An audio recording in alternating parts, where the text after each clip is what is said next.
Test 1. Section 1. You will hear a woman being interviewed by a market researcher in a health club about her membership of the club.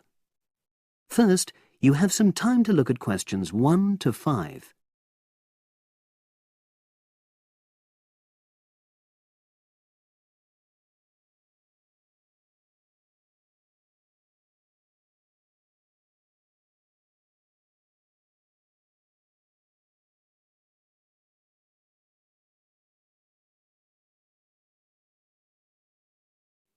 Now we shall begin.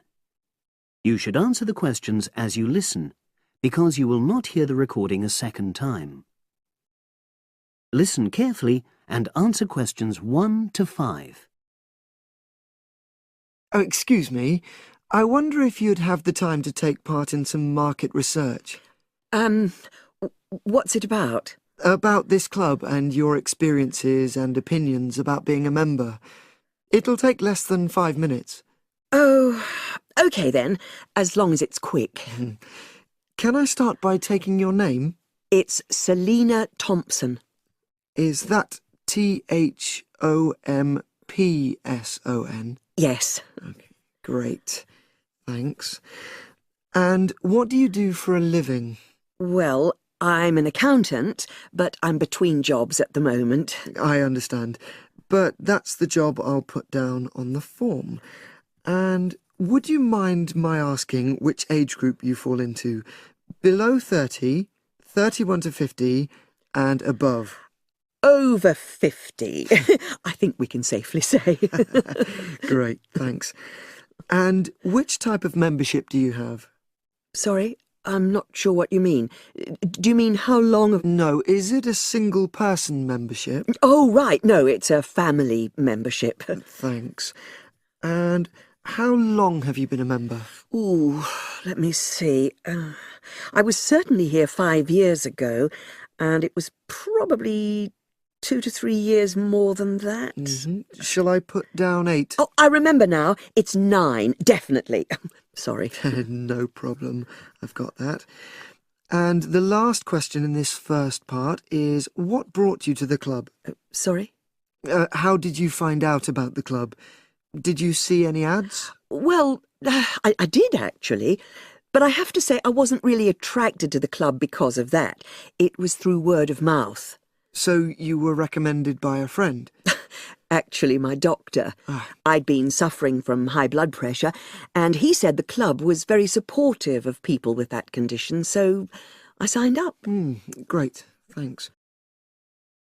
Before you hear the rest of the conversation, you have some time to look at questions 6 to 10.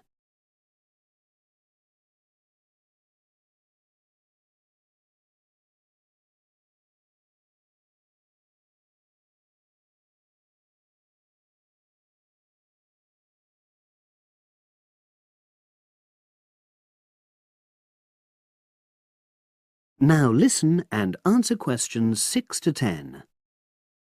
Now, for the second part of the form, I want to ask a bit more about your experience of the club. Sure. How often would you say you use the club? It varies enormously, depending on how busy I am. Of course. But on average, per month? I'd say it averages out at twice a week.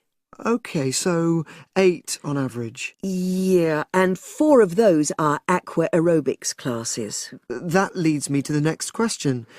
Would you say the swimming pool is the facility you make most use of? Fair to say that, yep. Right, thanks. And are there any facilities you don't use? One area I realise I've never used is the tennis courts. And there's one simple reason for that. You don't play tennis? Actually, I'm not bad at it. Oh. It's that I'm not happy having to pay extra for that privilege. Right. I've made a note of that. Thanks. Now, in the last section, are there any suggestions or recommendations you have for improvements to the club? Only about health and fitness? Anything at all? Well, I'd like to see more social events. Oh, It isn't just a question of getting together for games or classes, but other things, you know. yes, sure.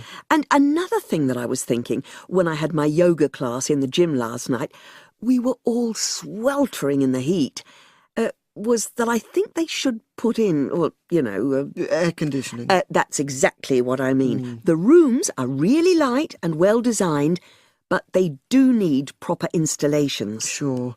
Well, I've made a note of that. Good. So, is there anything else you'd like to suggest?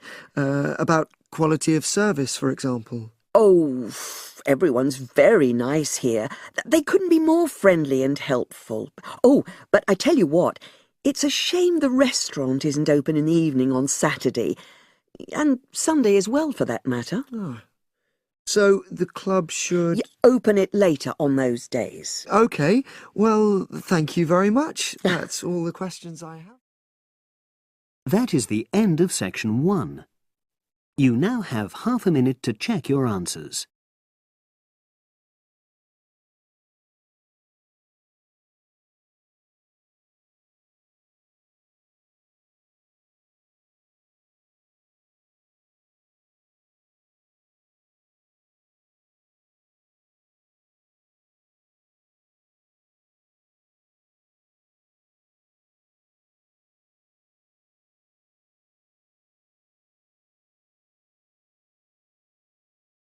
Now turn to section 2. Test 1, section 2. You will hear a trainer giving a talk to people who want to learn outdoor survival skills. First, you have some time to look at questions 11 to 16.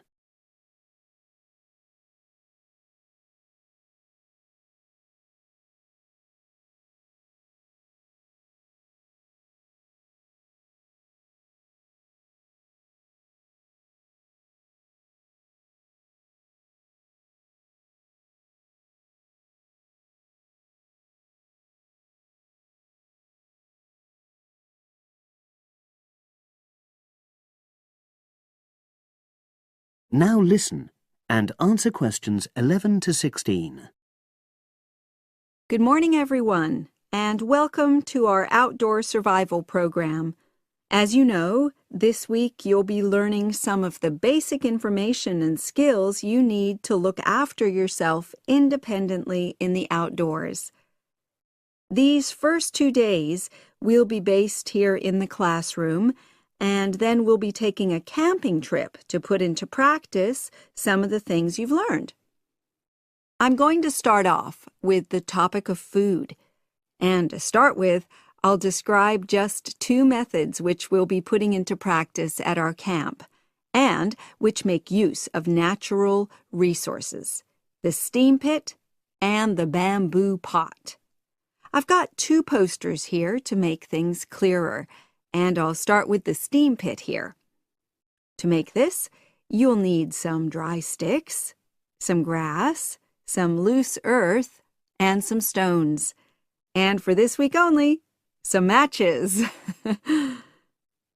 The first thing you do is to dig a shallow pit in the place you've chosen to do your cooking. Let's say about 25 centimeters deep and 30 centimeters wide. Your sticks have to be a bit wider than the pit because you have to put a line of them along the top from one end of the pit to the other. Before setting light to these, you take some large stones and arrange them on top. Then you start the fire and wait till the wooden platform burns through and the stones fall into the pit.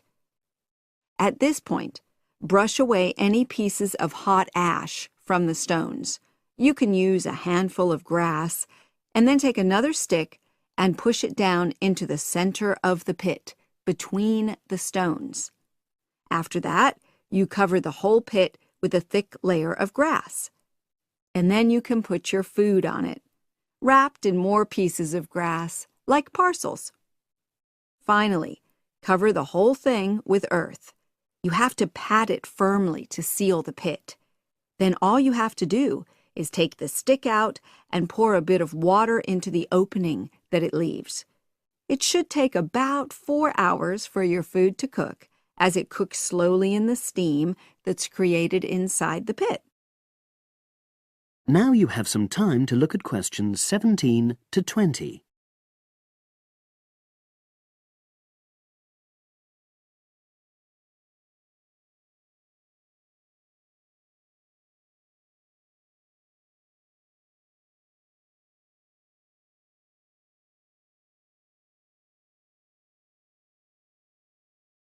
Now listen and answer questions 17 to 20.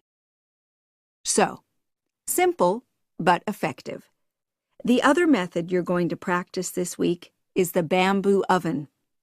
Now, the steam pit is ideal in certain conditions because the heat is below ground level. For example, if there's a strong wind and you're afraid a fire might spread.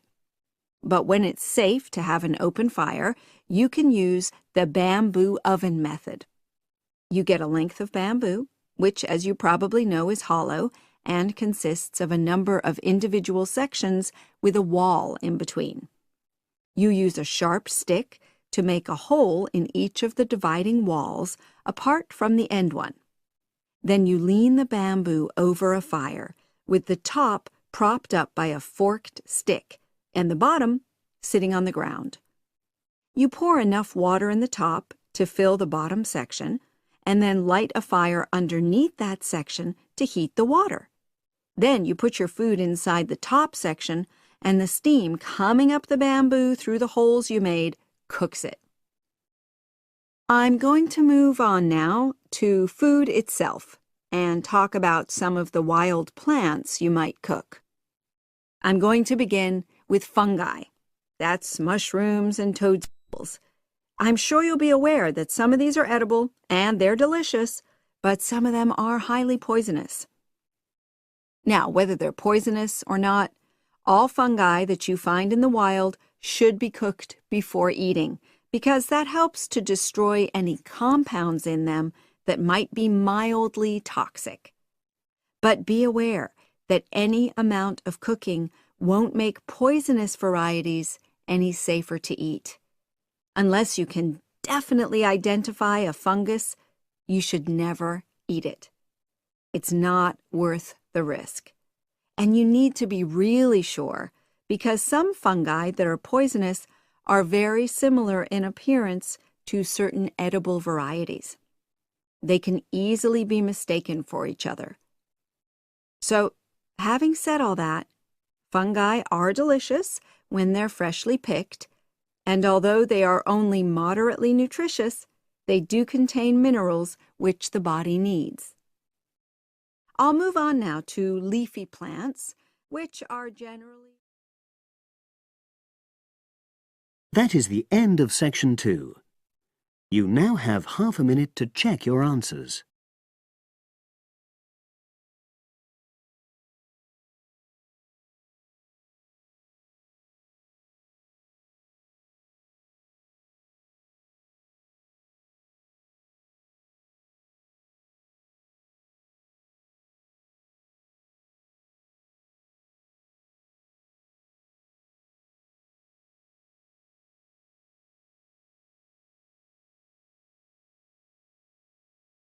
Now turn to section 3.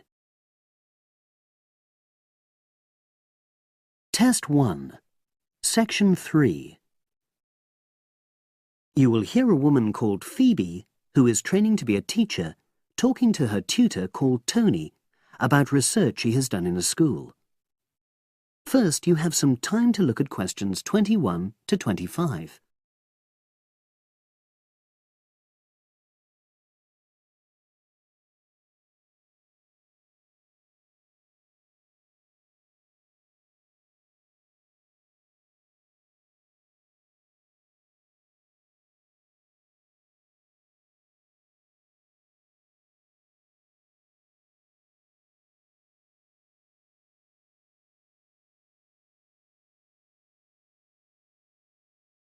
Now listen and answer questions 21 to 25. So, how did you get on with your school-based research, Phoebe? Well, it was exhausting, but really valuable. Good. What was the specific focus you chose? My title is Attitudes Towards Study Among 11 to 12-year-old Pupils. Right, and what made you choose that focus? Well, that's a bit difficult. Lots of my classmates decided on their focus really early on, mainly on the basis of what they thought would help in their future career, in their first year's teaching. So that's what helped you decide? Actually, it was that I came across a book written by experienced teachers on student attitudes, and that motivated me to go for the topic. Okay. So what were your research questions or issues? Well, I wanted to look at the ways students responded to different teachers, particularly focusing on whether very strict teachers made teenagers less motivated. And from your research, did you find that was true? No, not from what I saw, from my 5 days observation, talking to people and so forth. Okay. We'll talk about the actual research methods in a moment, but before that, can you briefly summarise what your most striking findings are? Well, what really amazed me was the significant gender differences. I didn't set out to focus on that, but I found that boys were much more positive about being at school. Girls were more impatient. They talked a lot about wanting to grow up and leave school. Very interesting. Yeah, it is. From doing the research, it was clear to me that you might start out to focus on one thing, but you pick up lots of unexpected insights. Right.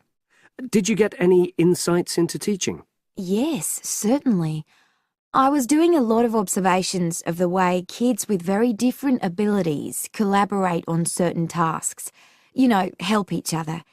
And I began to realise that the lessons were developing in really unexpected ways. So what conclusion do you draw from that? Well, I know it's necessary for teachers to prepare lessons carefully, but it's great if they also allow lessons to go their own ways. Good point. Now, I'm really pleased to see you doing this. Analysing and drawing conclusions based on data. But surely this isn't proper data. Because it's derived from such small-scale research.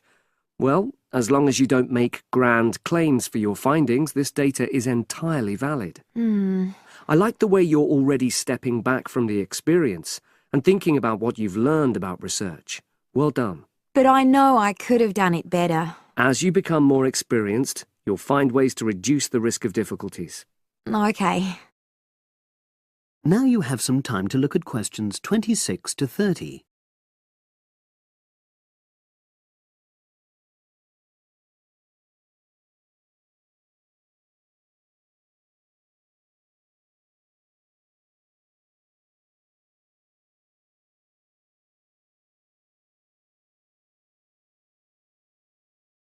Now listen and answer questions 26 to 30.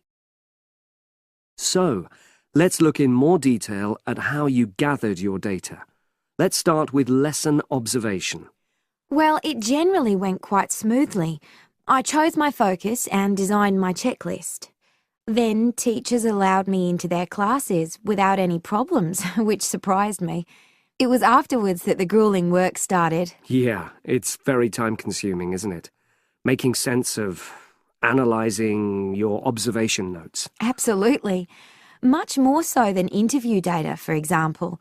That was relatively easy to process, though I wanted to make sure I used a high-quality recorder to make transcription easier.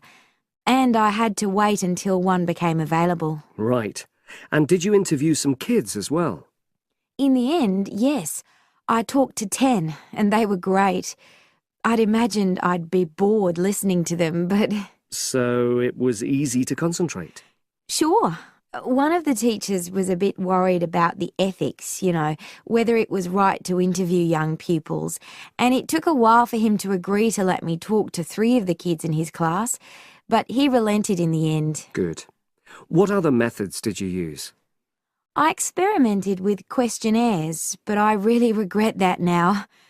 I decided to share the work with another student, but we had such different agendas it ended up taking twice as long. That's a shame.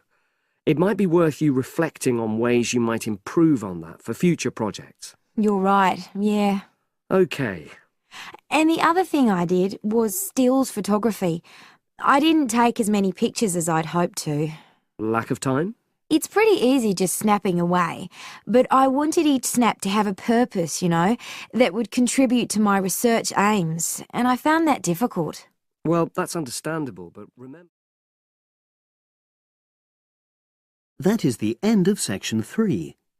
You now have half a minute to check your answers.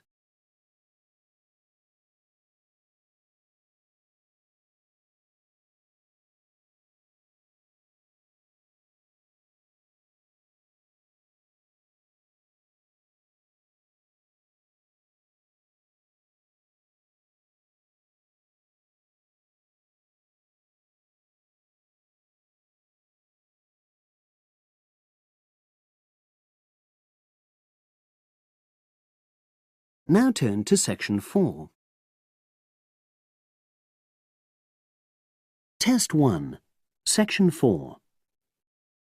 You will hear an environmental studies student giving a presentation about his project on saving an endangered species of plant. Now you have some time to look at questions 31 to 40.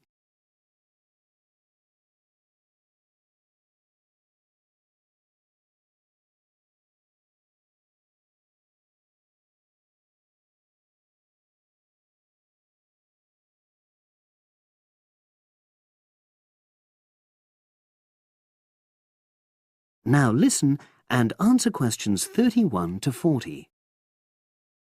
For my presentation, I'm going to summarise what I've found out about efforts to save one plant species, the juniper bush. It once flourished in Britain and throughout the world's temperate zones, but over the last few decades has declined considerably. Before I go on to explain the steps being taken to save it in England, let me start by looking at some background information and why the juniper has been so important in cultural as well as ecological terms, historically and in the present day. Firstly, I want to emphasise the fact that juniper is a very ancient plant. It has been discovered that it was actually amongst the first species of plants to establish itself in Britain in the period following the most recent Ice Age. And, as I say, it has a much valued place in British culture. It was used widely as a fuel during the Middle Ages because when burnt, the smoke given off is all but invisible, and so any illicit activities involving fire could go on without being detected. For example, cooking game hunted illegally. It also has valuable medicinal properties. Particularly during large epidemics, oils were extracted from the juniper wood and sprayed in the air to try to prevent the spread of infection in hospital wards. And these days, perhaps its most well-known use is in cuisine, cooking, where its berries are a much valued ingredient, used to flavour a variety of meat dishes and also drinks. Turning now to ecological issues, juniper bushes play an important role in supporting other living things. If juniper bushes are wiped out, this would radically affect many different insect and also fungus species. We simply cannot afford to let this species die out.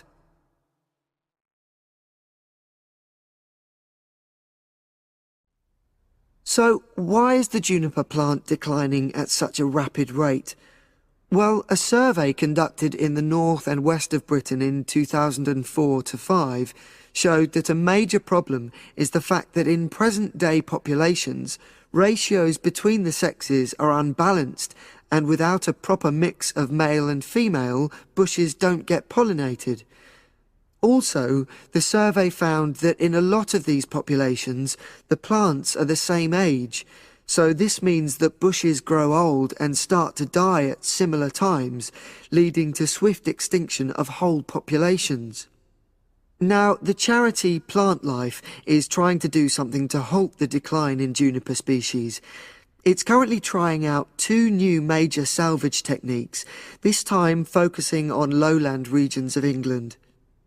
The first thing it's trying is to provide shelters for the seedlings in areas where juniper populations are fairly well established. These, of course, are designed to help protect the plants at their most vulnerable stage. A further measure is that in areas where colonies have all but died out, numbers are being bolstered by the planting of cuttings which have been taken from healthy bushes elsewhere. Now, I hope I've given a clear picture of the problems facing this culturally and ecologically valuable plant, and of the measures being taken by plant life to tackle them. If anyone has any questions, I'd be happy. That is the end of section 4. You now have half a minute to check your answers.